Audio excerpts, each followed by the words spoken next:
Today, my guest is a former WWE developmental talent. He was one of the many voices of FCW and NXT. You can catch him now at Booker T's Reality of Wrestling, Mr. Chris Russo. Chris, how are you, sir? Man, I'm fantastic. You're catching me, Brian, at just the right time. I'm about to head on out for the holidays for a few weeks, get some R and then back on the grind in 2025 because a lot of big news going on with reality of wrestling, everything that's happening with Booker T and the WWE stuff. So we got a rocket strapped to us. So I'm excited. I'm ready, but you caught me at the right time, Brian. So, when did professional wrestling first come into your life to where you knew that this was something that you wanted to pursue?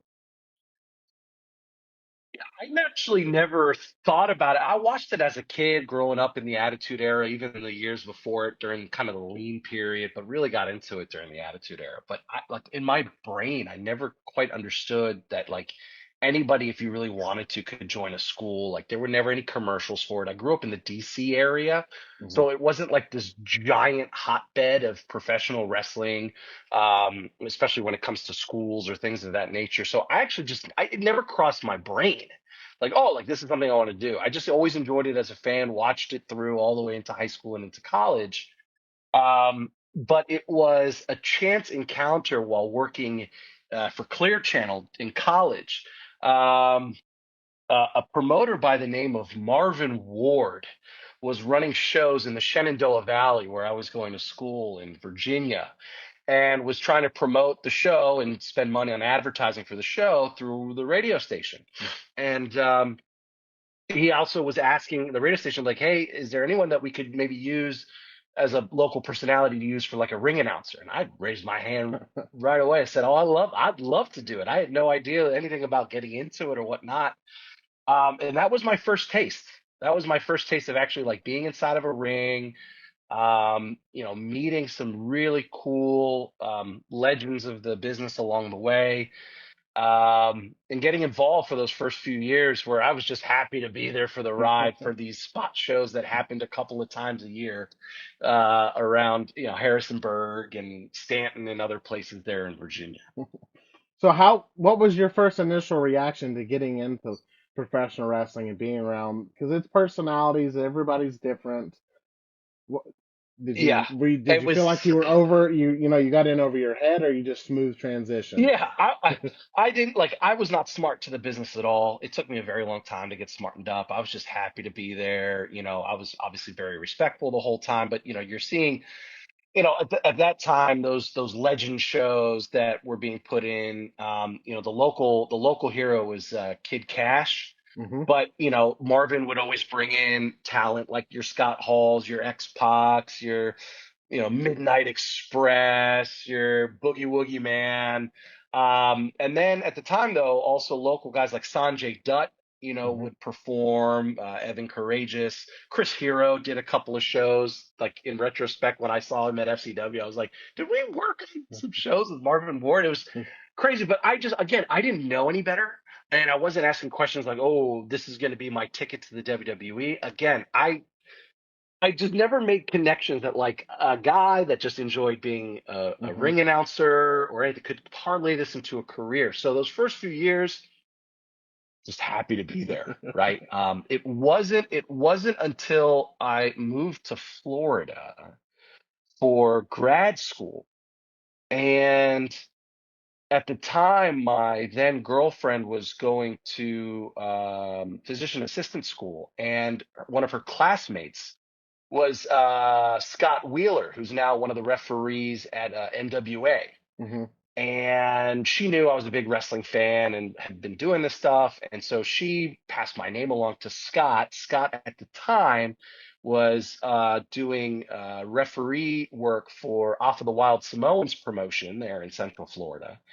And Tag brought me along, said, hey, maybe there's something here for you. This might be something that you'd like to do while you're studying. I said, oh, cool, let's do that. So I got introduced to AFA, and this was back in late '09. And that's when the journey really began, where I'm like, oh, I lucked into finding a wrestling Hmm. school and being part of this wrestling promotion. Like, oh, we could actually do something with this. So it took a few years and Hmm. just some right places at the right times, and that's how we got there. So how was working with AFA? Because everybody that I've talked to is it's family when it comes to It working with is. AFA. Um, he ended up becoming like a second father to me. The relationship that I built up with Afa and his family became something more special than uh, just kind of a teacher student relationship. And Pops, as we always referred to him, was very amiable with everyone and called all of his students kids and cared for them actually in a way that just most, wrestling Hmm. and trainers they don't. But my journey with him, I think, was extra special because of the amount of time and effort that I spent with him beyond, being a student there, being just a personality there, especially when I was released from WWE and I went back Hmm. to support and help Alpha both in the ring, but certainly behind the scenes with the creative running production, right? Trying to make it a bit more Hmm. TV, right? Taking the stuff that I had learned and trying to meld that over there. I ended up developing a very close relationship with Pops. And just, as an aside, like, he passed away earlier this year in 2024. And I was so incredibly lucky and fortunate to be able to see him like in those final days before he passed. And it was like a full circle moment just to Hmm. share with him. So like he means a lot to me, I think more than maybe a lot of people that have come through those doors. But he was such a mentor, right? Taught me Hmm. the ropes literally and figuratively. So I know I'm rambling about it, but No. I have to put it out there that like his reputation that preceded him was like a Hmm. 100% exactly what everyone else said about him. So did he push you to pursue WWE while you were working with him?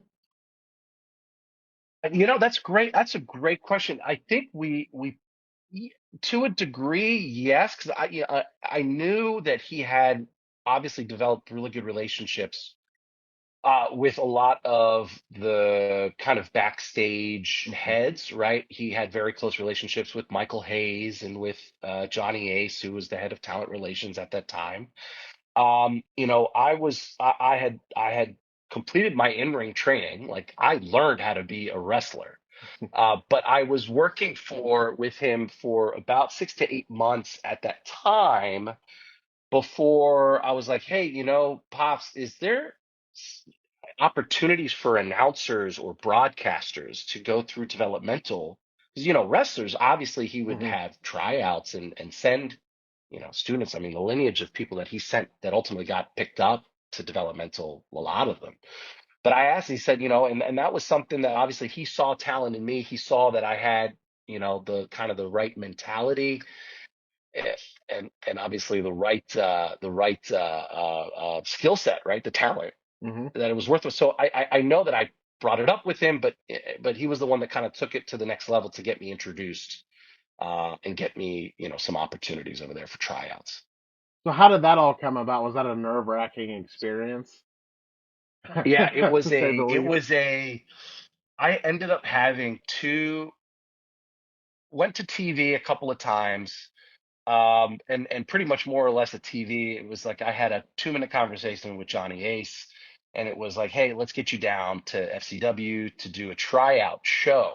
Hmm. So I ended up having two different tryouts at the end of 2010 and the beginning of 2011 ish, where I actually went down to FCW in Tampa and co broadcast like a dark show, Hmm. right? That was me and Matt Martellero who was down there, and that was my try. Dusty was in my ear, he was in the production room, and there it was. And then I had to tell you, like at that time, I had also then got introduced to a gentleman by the name of Ty Bailey, who was kind of running, like the developmental kind Hmm. of backstage talent relations. And he said, hey, keep reaching out, see if we have opportunities. And I took that to heart. And that's actually a good piece of advice for anyone that's trying to get in, trying to, look for opportunities. I spent almost an entire year every Friday sending a note to Ty Bailey, an email to him, just reaching out. If I had new material, new video, I sent Hmm. it over. I asked him, kind of gave him updates every week on what's been going on, what's happening, and just seeing and understanding about opportunities. And I got back almost every week. Nope, sorry, got nothing. But it didn't discourage me, right? Hmm. Because a no isn't a no forever. A no isn't a hell no, right? So I see, especially today, a lot of guys and girls will maybe send a note or two, Hmm. right? Maybe there's an opportunity to send a note, and then maybe they get back a response, and they're like no, and then they get discouraged. And I keep telling them, it's like the squeaky wheel will get the grease. Like until you get a hell no, like don't ever bug us again. You will never get a job. Like commit, right? Hmm. Like that perseverance is one of those traits that you know the WWE looks for. So like keep on it. So it took me a full year before finally got a response back from guys like we may have something for you. Like stay tuned. So it was a grind. Like just asking, figuring out, is there an opportunity? What else would you need to see? Happy to do whatever I can. And then it finally kind of came to fruition. Did they ever? What made them finally say that they had a position open? Did you ever find No, out? Just no, I no. never did. I never did. I never did. All I remember hearing as we were going through the process of getting signed, yeah, coming out of Ty's mouth, it was, hey, we need to start preparing to have some, like additional announcers to Hmm. either back up Michael Cole or as we do more shows, have kind of more people at the ready. Um, I got that message like that's what we're trying to groom you towards. When I actually got down to FCW, Johnny then was like, well, look, like we actually want you in the ring a couple of times a week. And then like we'll also have you do some commentary. And I'm like, okay, what's happening? And like the coaching staff didn't know what the hell to do with me. They didn't get like a memo of like what is this guy's purpose there. Um, like they thought I was a stooge for The Office. The boy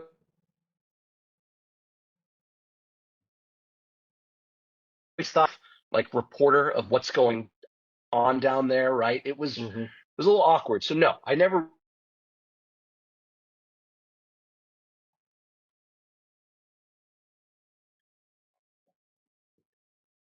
They just gave me a talent contract, and I was like, all right, let's figure it out.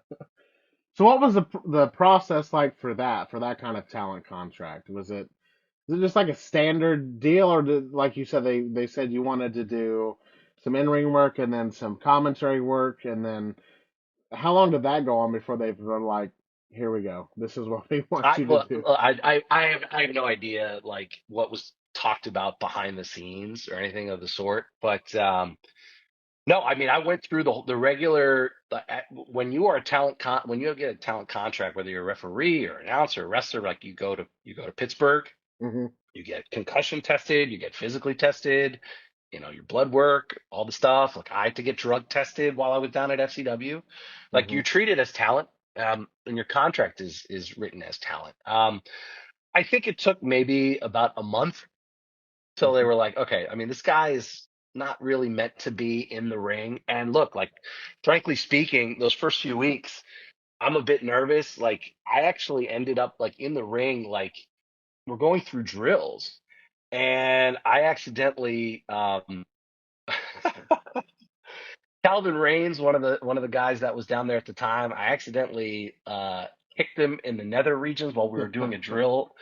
And then like the next day, I end up chipping Ryan Nemeth's tooth, Briley Pierce. Like, so I'm already starting to get heat. And they're like, "Who is this guy? Does he know what he's doing?" Like, I promise you, I've been trained, but like, I'm nervous and like, but I'm not. I haven't been doing this for years. Like, it was like They were figuring out kind of quick. Like, look, I mean, we really got him down here to be a broadcaster, so let's just have him do that.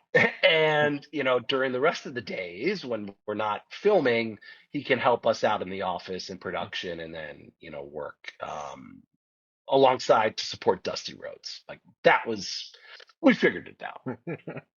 So how was it learning the WWE way of commentating and working side by side? What kind of coaches were there to help you and guide you and develop you. I wish there was more of it at the time because there Hmm. really wasn't a lot of it for us as announcers. Purely from an announcing perspective, Byron Saxton and I ended up being commentating with each other for the vast majority of my time over there. But the only time we ever received any direct feedback or coaching at all was the few times that Jim Ross would come down. Hmm. Because he was still on the payroll, helping to evaluate talent in some way, shape, or form. I ended up getting to broadcast alongside with him, which is like definitely a bucket list thing for Hmm. sure. But look, William Regal was also a lot of times my broadcast partner. But between myself, Saxton, Regal, like nobody got any coaching. And it's not like the producers in our ears at the time, whether it was Dusty Rhodes and or Chris Chambers, who was the producer for Raw during the Attitude Era, which was really, really cool. He would be down there to help us, but there wasn't a whole lot of coaching going on either.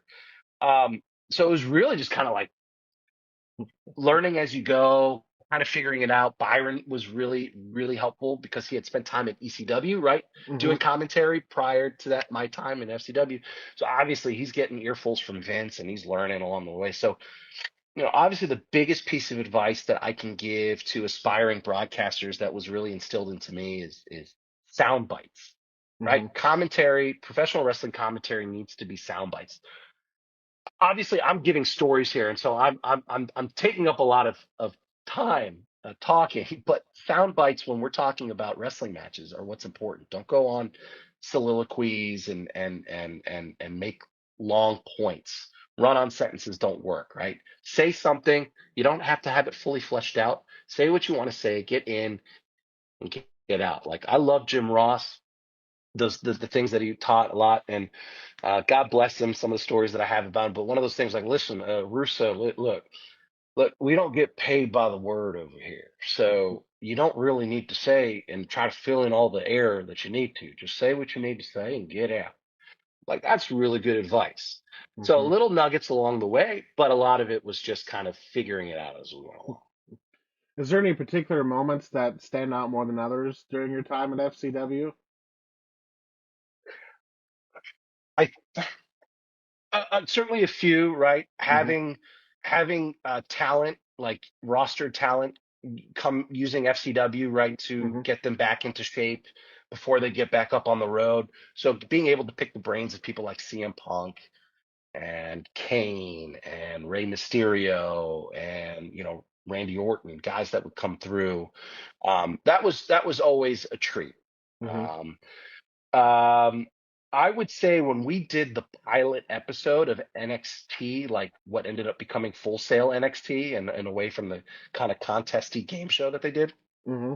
that was that was a big moment because we really didn't quite understand kind of the gravity of the situation that like, hey, Triple H really wants, he had just started to assume that role, Hmm. to kind of start making his imprint. And so this was a big turning point to ultimately create a third brand.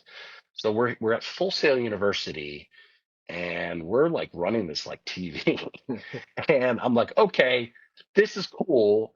And then a couple months later, we're off and running, Hmm. traveling to Orlando every couple of weeks to film for this new version of NXT. Pretty cool. So, what was the atmosphere like for that? Because you're leaving what developmental was, and it's clearly changing. Was it a difficult transition for some people to because if all eyes were not on you before, they're on you now? Was the feeling that I Yeah. got. Well, look, there were changes everywhere though for Hmm. everybody. We hadn't moved to there was no PC yet, right? Hmm. We were still in FCW for the first, year and a half ultimately of what NXT was, but people were still down at FCW training before the PC was fully built out, and I don't know what it was, late 13 or early 14, whatever it was. So, there was still training, everything was still kind of the same, but there was just so much change that was happening because of it's like any corporation, right? When Hmm. new leadership comes in, they want their own people in there and they want their own, lieutenants, and that's kind of how that works. So there was just a lot of uncertainty because you have changes like Doc Pritchard, right? He kind of gets moved out, and here comes Bill DeMott, right? Hugh Morris. Um, there's changes, as far as talent relations goes, right? Johnny Ace gets moved out. Ty Bailey's out. Here comes Triple H, and he hires this guy named Canyon Ceman to take over, who doesn't know a lick about pro wrestling, but he's the new talent relations guy. Hmm. And you're like, okay. So there was like this big, almost like a education session Hmm. for these new people that came in. Oh, this lady named Jane Geddes came in. They tried to experiment to try to bring, I guess, some legitimacy because she ran like the LPGA, and they wanted to bring like some sports entertainment, sports legitimacy. So all these new faces were coming in, Hmm. and they wanted their people, right, as well, right? They latched on to their guys and their girls and who they liked and who they didn't like, amongst other things, and wanted to bring in you know it was a change at that point, right? And on the Hmm. type of talent that they were looking for, who their favorites were, and that's just the way that it goes, right? And kind of when you're in that bubble and you're young and you're in your mid 20s, like I was, like you can't make heads or tails of it, right? Hmm. Looking back, now that I'm a little older and wiser and understand corporate America, like I get it now. Hmm. uh, but that was the uncertainty, but everything else just day to day was, hey, we're going to train, we're going to do this, but every whatever it was, Wednesday or Thursday, every few weeks, we just get in a car, travel up to Full Sail, unpack our stuff, prepare, have our creative meetings, our Hmm. writers meetings, and off we go. Now, during this time period, did they start to hire more announcers and commentators? And do you feel like you They got did, they did. lost in that shuffle, or? Look, I think it was a confluence of things that all came together. I make no bones about it with the students at Reality of Wrestling that I have the pleasure of working with and training, that I don't want them to repeat the mistakes that I made. And I made a Hmm. lot of mistakes, and I told you about getting heat in the ring when I first started, but there were things that I was doing at the beginning. Again, totally unaware that I was creating heat, but perception's reality. Things were happening, and there was this level, I think, of kind of like, who is this guy? Is this guy really, worth the hassle? Even though it was the first few months, and Doc, did a great job, and got everything cleaned up. But again, it's just that perception. It's just Hmm. hard to change, certain people's minds. I think kind of between that and then really comes down to flavor of the month, right? Yeah, they wanted to hire broadcasting talent that had like broadcasting experience, like out in the Hmm. real world. I think at that point, like Tom Phillips was just about hired. They hired another guy there that did like St. John's basketball. I forget his name, and I know he was there for a couple of years. But I mean, you look at it now, even today, right? Joe Tessitore being hired, Pat McAfee, right? Commentators today, like it creates more of an air of legitimacy around it, right? So, Hmm. the Blake Chadwicks, the Blake Howards of the world, right, that get hired now today are fewer and more far between. So yeah, it's just, look, I get, looking back, it stinks, but I get it, and that's just the way that it transformed. Did you have any opportunities to go on the road or work on the main roster to do anything, or was it just like Um, NXT was where? Yeah, that's the unfortunate part, is that, again, like, just being kind of lost, or I don't think they had something formulaic Hmm. for talent like myself and Byron Saxton, and Kaylee Turner was down there, as a ring announcer as well. Like, what, Byron was never getting called up to do loops. Hmm. Neither was any of us, the few kind of announcers slash broadcasters that were doing that. It was really just the talent. So not really. Um, uh, Again, it's just like kind of got lost. Like, I remember when Jane came down, she was like, "Hey, how can we help you all here on the commentary, the commentary?" And I was like, Can we get some more? Can we get some any coaching? Like, could someone help us? Give us some feedback and help us get better." So Hmm. yeah, I think just, again, we weren't, and that's fine. Hmm. Sucked at the time, but it was what it was. It's definitely not as streamlined, right, as it is today, where Yeah. all aspects of the production are, coached, guided, mentored, helped, pushed Hmm. along the way. Were you still being used on a regular basis when your release came?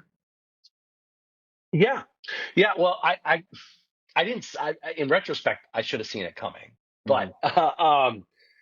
there was the time where it's like, you know, Triple H, Paul pulled me aside, be like, hey, Russo, can you help produce who was Summer Rae? She's gonna take, we're gonna record 3 shows. She's gonna ring announce 2 of them. Can you help produce her a little bit? Get her primed ready. Hey, we've got this person. Can you help, produce and prime them up a little bit? And like, yeah, no problem. Not they're happy to do it, right? Hmm. You're just preparing your replacements. That's kind of how that worked. Hmm.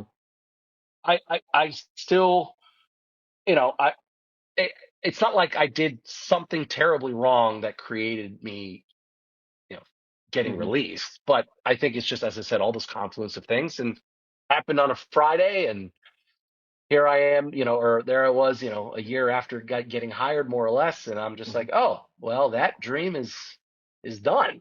Hmm. Okay, cool. Like, how do we get back into it, right? So I'm pushing hard for 2, 3 years, reaching back out to Canyon and all the guys like, hey, back out in the indies, work in here some stuff. And they're just like, nah, we're good.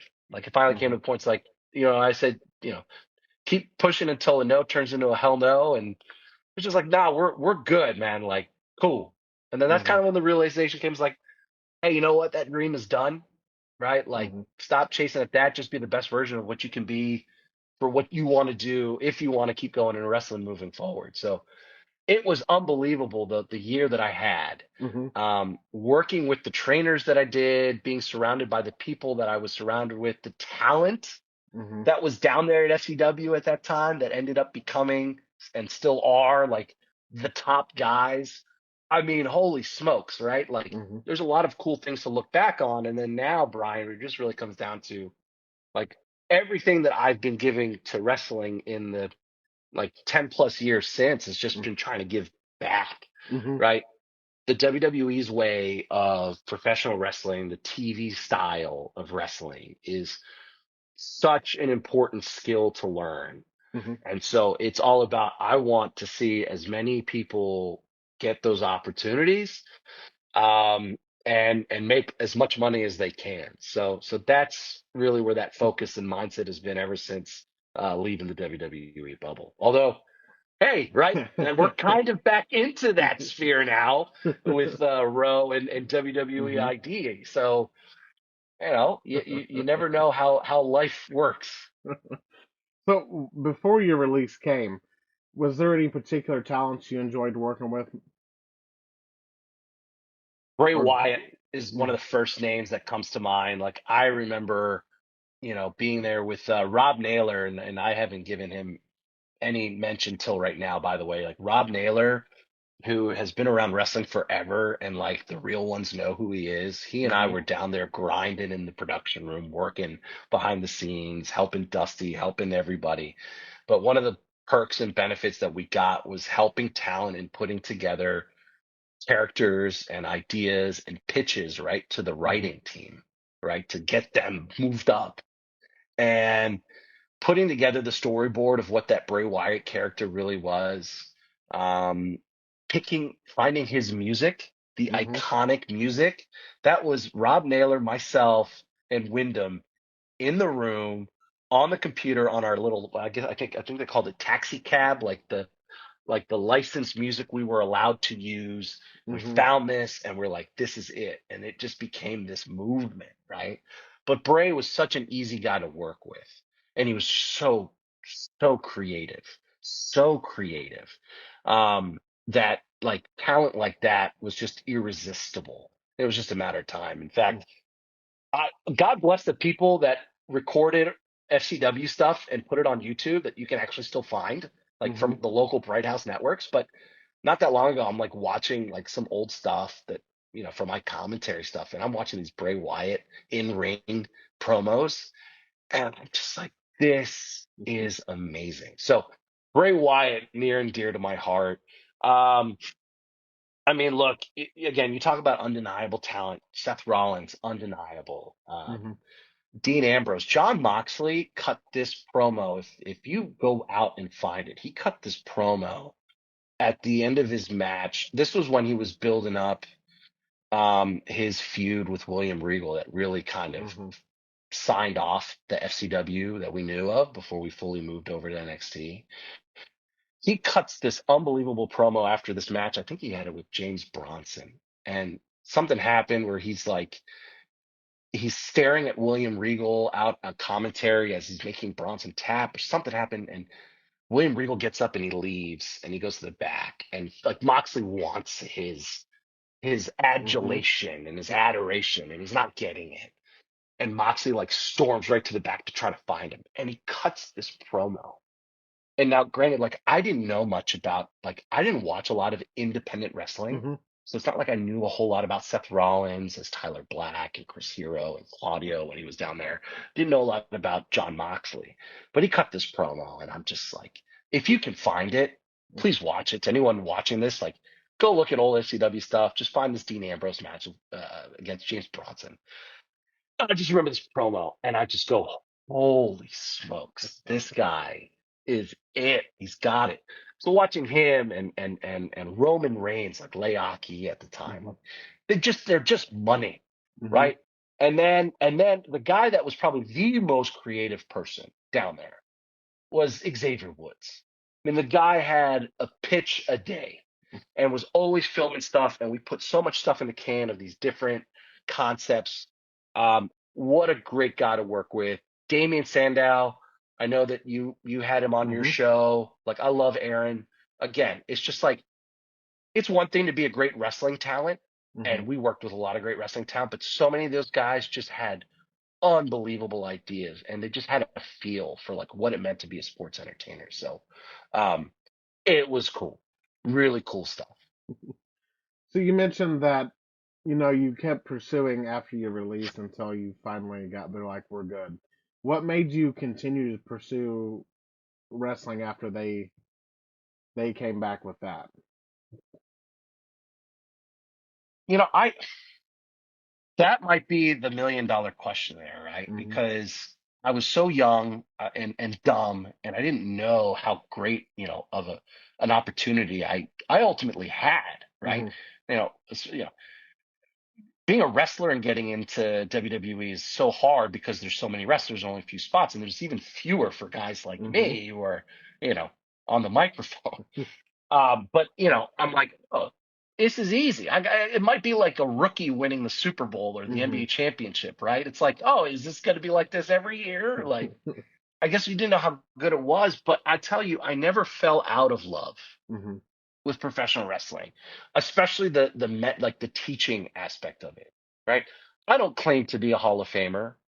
Uh, in certain like I don't claim to be the greatest most knowledgeable, and people will look at me and go like, what did you ever do in the business? Like I get it, right? Hmm. I'm not a full-time wrestler, like, but I, today it is so appreciated when I have, wrestlers out there that I respect and they Hmm. go up to me and they go, look, Russo, you always give it to me straight.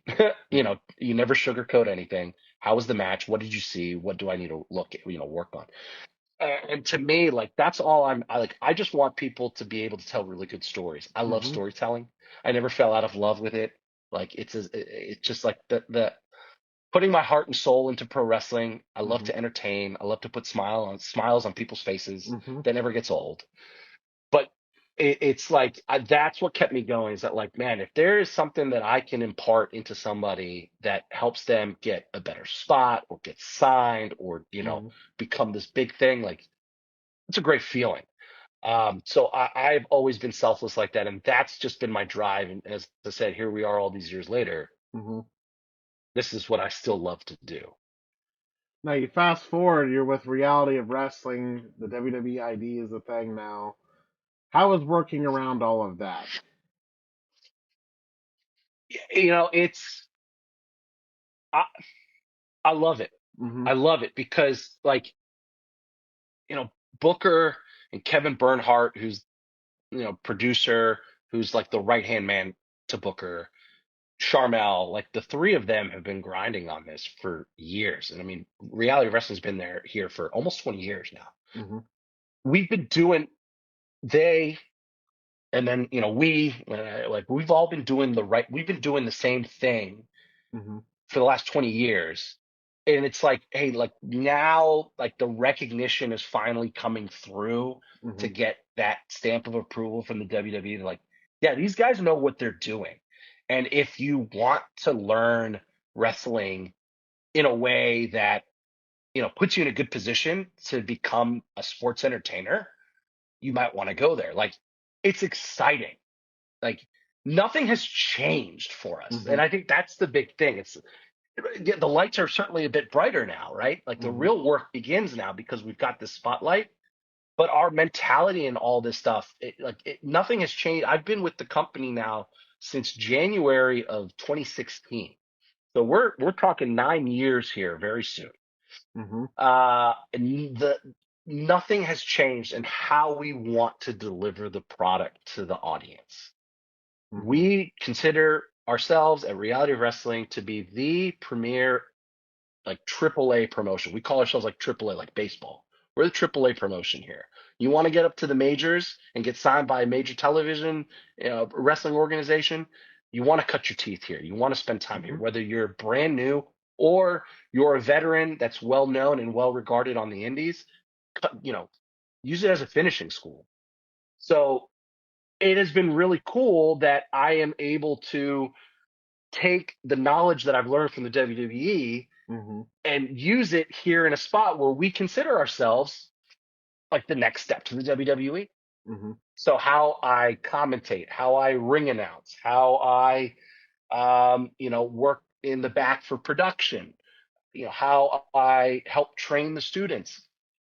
It's all geared like it's like it fits Mm-hmm. like a glove. It's awesome. Do you still feel like that door is still closed? It I think the question is different, Brian. I think the Mm-hmm. question is, would I even want to look and consider going back to doing exactly the same thing? Like that's the interesting question. And the answer is, you never know, right? You Mm-hmm. never say never. Um, but I look at it this way. At this point, let's be real. Like what we're doing here in Houston for Mm-hmm. the reality of wrestling, like I'm consider myself like in the WWE, right? When you really Mm-hmm. think about it, I might not get a WWE paycheck anymore, but I get to treat it, and I do treat it as if I am in the WWE, and it's live reps, right? Mm-hmm. Live rounds. So, look, if there's some sort of crossover, if there's a crossover opportunity or something's like, you know, do this for this, or at TNA, or like, look, we'll always explore, and we can. I'm happy to Mm-hmm. talk, right? You never say never, but I'm not jonesing for that, and like you never know how the cards may fall. I am confident that into 2025 there's going to be more and more connectivity, if you will, Mm-hmm. between the WWE and reality wrestling. I feel it. I mean, look, uh, we just had NXT talents Hank and Tank Mm-hmm. just win our reality of wrestling tag team championships. Like that's huge Mm-hmm. that the WWE is allowing their talent to win to have that sort of relationship here. That's awesome. So what does that mean for us in 2025? Probably more things, more alignment. Mm-hmm. And we'll see where it goes, Brian. We'll see where it goes. If you had any advice to give to anybody getting into professional wrestling, what would it be? Uh, you, I think the kiss of death for a lot of students that come in is they get too comfortable too quickly Mm-hmm. instead of being hungry, instead of being patient. And they come in expecting it to be a breeze for whatever reason. One of the things that I did a few years ago at our old arena, and then now the one that we moved into a little over a year ago, I put up uh, signs all around the backstage areas, the weight room, the practice rings. You can't miss it. I put them up everywhere. It's the 10 traits that require zero talent. Okay. And it's things like work ethic and coachability and being on time. These are things that like you either have it or you don't. Hmm. Have good habits instilled in you today and come in like that. Because if you're not someone that is coachable or has great work ethic or is on time today, like if you were to magically receive a contract tomorrow from the WWE, like, what, you're going to turn it on all of a sudden? Like, oh, now I'm going to do it? Like, Hmm. that's not how that works, right? So I we're now in a position with our school that, we can be and we are selective, right? Hmm. On like the people that come in, we don't just accept any Tom, Dick, or Harry because, we are one of the best. And so we don't want to waste our time with anyone that isn't going to take this seriously. Yeah, Hmm. you can figure out, do you really want to do this or not? But at least when you're there, take it seriously. So my advice is like, is have the right attitude. Hmm. Be humble. You will build your credibility and your comfort level in a situation and in an environment over time. Hmm. So just don't come in like, your crap don't stink. Be hungry, be humble, and have the right attitude. And if you have those traits, Shawn Michaels has been quoted as saying, like, we want good locker room people. Hmm. We want great locker room people. And they will take and sign talent to be good locker room people, right? To be good Hmm. glue and for chemistry purposes. So if nothing else, right, be that and try to work to be a really good sports entertainer and a professional wrestler at the same time. So a long-winded answer to your short question, but I No, think that's the right mentality that you need to have. I couldn't agree more. Where can people reach out to you at? Well, look, you can find me on all the social media platforms at Wrestle Russo, right? Your Twitter, your IG, your TikTok. It used to be Shoot Russo, but I was just really afraid that people would maybe take the wrong connotation that we're outside wrestling. So it's Wrestle Russo. Certainly, you can. I would kindly implore all the listeners here on this to subscribe to our Reality of Wrestling YouTube channel. We're at over 800,000 subscribers, and we are very close to becoming like the largest followed or the most followed independent wrestling organization on YouTube in the world. So like Impressive. it means a lot. Yeah, it really is. Like, I mean, we've got great talent. Like I know this we're talking about me, but man, if you tune in and you watch our product on YouTube every week, the production quality is top notch with the promos and the vignettes that you're seeing. The wrestling quality, what makes us stand out, yeah, we'll bring in some talent from outside, but our homegrown talent is second to none, right? Hmm. God, Ryan Davidson, Will Allday, Chandler Hopkins, Promise Braxton. I mean, there's a reason why Brian Keith got signed to AEW. And when you walk into our doors, you'll actually see like we have like a ring of fame, if you will. Hmm. I mean, the names that have gotten signed that have come through our doors are numerous, but it's because we've grown homemade talent. Hmm. So it is really good. People love it. We tell great stories. It's a great product. You can find me there on YouTube, listening to me on the stick on Reality Wrestling. So please follow and subscribe. Chris, I just want to say thank you for taking time out today. Thank you for what you've done for professional wrestling, what you continue to do. It's nice to find people that are still positive even after their WWE experience and they never gave up and they're still pursuing and they're still being very successful at it. So thank you for taking the time out today. Thanks, Brian. This is awesome, and you keep up the great work. I love what you're doing here. This is a great product. Thank you. Thank you. And if there's ever anything that I can do, please feel free to reach out.